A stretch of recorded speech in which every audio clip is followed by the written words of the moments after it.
भाई जो गुरु वचन पे डट गे, कट गे फंद चुरा। गुरु समान नहीं,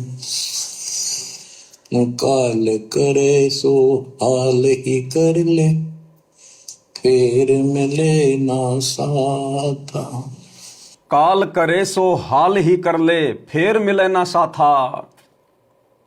ये मोक्ष जिसको हम आगे से आगे बढ़ाते आ रहे हैं, ना जाने कितने हमारे मनुष्य जन्म हो चुके हैं, कितनी कलयुग की बिचली पीढ़ियां निकल चुकी है।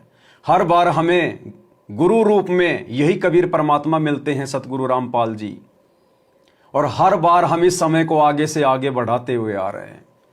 तो परमात्मा कहते हैं काल करे सो हाल ही कर ले, यानी अभी कर ले, आज ही कर ले। हाल ही का मतलब अभी, इसी समय, फिर मिले ना साथा। तुझे ऐसा सतगुरु, ऐसा दीनदयाल परमात्मा, ऐसा भक्ति मुक्ति का दाता, ऐसा निर्विकार निर्विकार परमात्मा दोबारा नहीं मिलेगा। खोजने से भी नहीं मिलेगा, क्योंकि खोजने से परमात्मा नहीं मिलता। ये परमात्मा स्वयं हाथ पकड़ता है, इसे कोई नहीं ढूंढ सकता। ये दुनिया की सबसे बेशकीमती अनमोल वस्तु है। ये ढूंढने से नहीं मिलती है, ये गूगल पे नहीं मिलती है। ये हीरे मोती सोने चांदी के भाव नहीं मिलता है। ये तो स्वयं रजा करता है, स्वयं प्रसन्न होकर भगत का हाथ पकड़ता है। तो परमात्मा कहते हैं आप अब इस समय को और ज्यादा मत बढ़ाओ। बढ़ाते बढ़ाते आपको अनंत करोड़ पदम युग बीत चुके हैं, बहुत कष्ट उठा लिया है। आज तुम्हारा सौभाग्य कलयुग की बिचली पीढ़ी में जन्म, परमात्मा के समकालीन हो। अरे हम लोग इन कथाओं में सुनते हैं कि धर्मदास जी परमात्मा के समकालीन थे, नानक जी परमात्मा के समकालीन थे। समकालीन यानी जिस समय उन आत्माओं का जन्म था उस समय परमात्मा भी आए हुए थे। वो सौभाग्य आज आप और हमें भी प्राप्त है। आज हम भी परमात्मा के समकालीन हैं। सतगुरु रामपाल जी भगवान स्वयं परमात्मा हैं, आज हम इनके समकालीन हैं। तो गुरुदेव कहते हैं फिर मिले ना साथा। ऐसे प्यारे महबूब का साथ, ऐसे भक्ति मुक्ति प्राप्त करवाने वाले पूर्ण गुरु का साथ तुझे फिर नहीं मिलेगा। अगर तू एक बार इस काल की चपेट में आ गया, इसके हत्थे चढ़ गया, तो वर्तमान में जो भक्ति हम कर लेंगे इस कलयुग की बिचली पीढ़ी में, इतना जबरदस्त भक्ति धन हो जाएगा, असंख्य हजार युगों तक तो काल हमें नीचे नहीं आने देगा। फिर हम इस परमात्मा के समकालीन नहीं हो पाएंगे, फिर हमें यह मौका नहीं मिलेगा। तो परमात्मा कहते हैं प्राइम टाइम है, सिर धड़की बाजी लगा दे। थोड़ा सा जीवन बचा है तेरा।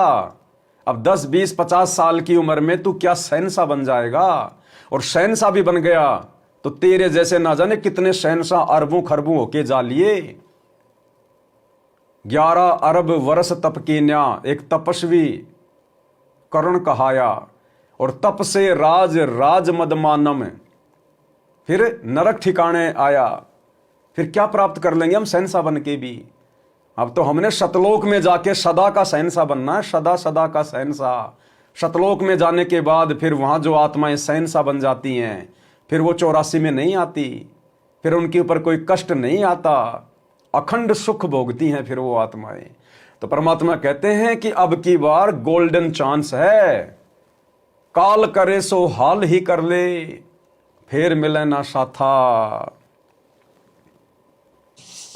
84 में जाए पड़ोगे, भुगतोगे दिन राता। गुरु समान नहीं दाता रे जग में, गुरु समान नहीं दाता। परमात्मा कहते हैं अगर ये दाव चूक गए, इस समय यदि ये मौका चूक गए, तो फिर 84 में जाए पड़ोगे और भुगतोगे दिन राता। भाइयों और बहनों, हम अपने आसपास जो कुत्ते देखते हैं, गाय भैंस देखते हैं, गधे देखते हैं, सारा दिन किस प्रकार से उनसे काम लिया जाता है, ऊपर से उनको चोट मारी जाती है। उनको कोई बीमारी हो जाती है, बीमार हो जाते हैं, उनको कोई डॉक्टर के नहीं लेके जाता। गर्मी में, सर्दी में, बरसात में वो 84 लाख योनियों में पड़े हुए प्राणी, वो भी आप और हमारे भाई बहन, इसी कबीर परमात्मा के बच्चे, सतलोक से आई हुई आत्माएं, उनको भी गुरुदेव भगवान ने अनेकों बार मौका दिया। इस कलयुग की पिछली पीढ़ी में परमात्मा ने उनको पैदा किया, जन्म दिया, लेकिन वो नहीं समझ पाए, गफलत में रह गए, गुरु को परमात्मा नहीं मान पाए। और मालिक कहते फिर कि 84 में जाए पड़ोगे, भुगतोगे दिन राता। हम तो दुखी होते होते फिर अपने गुरुदेव भगवान को भी दुखी करते। तो ये मौका दिया हमें परमात्मा ने। ये मौका ब्रह्मा विष्णु महेश को भी नहीं है। ये ब्रह्मा विष्णु महेश 33 करोड़ देवी देवता आप और हमारे नाखून के बराबर भी नहीं है, नाखून के बराबर भी। जिस स्थिति में आज गुरु जी ने हमें लाके खड़ा कर दिया, जितने भी प्राणी हैं सब परमात्मा के बच्चे हैं, गुरुदेव भगवान की आत्मा है, उनको मौका नहीं है। लाखों लोग दिन में मर रहे हैं, कोई बीमारी से, कोई एक्सीडेंट से। उनको ये भी नहीं पता कि धरती पे कौन आया हुआ है, मोक्ष क्या होता है, सतलोक क्या है, आ रहे जा रहे, परमात्मा के समकालीन है, उसके बावजूद भी परमात्मा के बिना जा रहे हैं वापस 84 में। तो आप और हमें परमात्मा ने चिन्हित किया है, आप और हमें परमात्मा ने चुना है। जब भगवान ने हमारे ऊपर इतना ट्रस्ट किया, इतना विश्वास किया है, तो हम फिर भगवान के विश्वास को क्यों तोड़ें। और जो अपने गुरु के विश्वास को तोड़ देता है, जो एक बार अपने बाप की नजरों में गिर जाता है, फिर वो बाप उसे इतना जल्दी नहीं संभाल पाता है। तो भाई और बहनों, मौका है अब की बार आप और हमारे पास में। हमने दुनिया नहीं देखनी है, हमने केवल अपना बाप देखना है, अपना परमात्मा देखना है। हमारे गुरुजी के वचन के ऊपर हमने कुर्बान हो जाना है, कट जाना है। चाहे आपकी नौकरी जाए, चाहे आप लाख रुपए महीने के कमा रहे हैं, एक सेकंड में ठोकर मार दो। जब बात आएगी आपकी गुरुजी की मर्यादाओं पर, गुरुजी के वचन पे, ठोकर मार दो उस नौकरी को, ठोकर मार दो उस परिवार को, उस समाज को जो आपकी भक्ति में बाधक है। फिर देखना, परमात्मा कहते हैं ये नुक्ते होते, नुक्ते, नुक्ते ऊपर रीजेगा रे, कोटि कर्म जल जा तुम्हारे। जब हम ऐसा कुछ विशेष संघर्ष, विशेष प्रयत्न अपने गुरु जी के लिए करते हैं, निस्वार्थ भाव से अपने परमार्थ के लिए, उस समय गुरु जी अति प्रसन्न होते हैं, परमात्मा का दिल खुश हो जाता है, और उस आत्मा के लिए परमात्मा सारे जहान के रास्ते खोल देता है। तुम कर दो पल में पार हो जा रजा तेरी। उस आत्मा को परमात्मा एक सेकंड में बाईपास भेज देता है, इस काल को पता भी नहीं चलता आत्मा कहां से गई। तो हमने तो नुक्ते के ऊपर अपने गुरुजी को रिझाना है, खाली भक्ति से बात नहीं बनेगी। परमात्मा कहते हैं इन बाता के पाइए, कर सतगुरु नजर निहाल, राजी कर सतगुरु रूठे नु।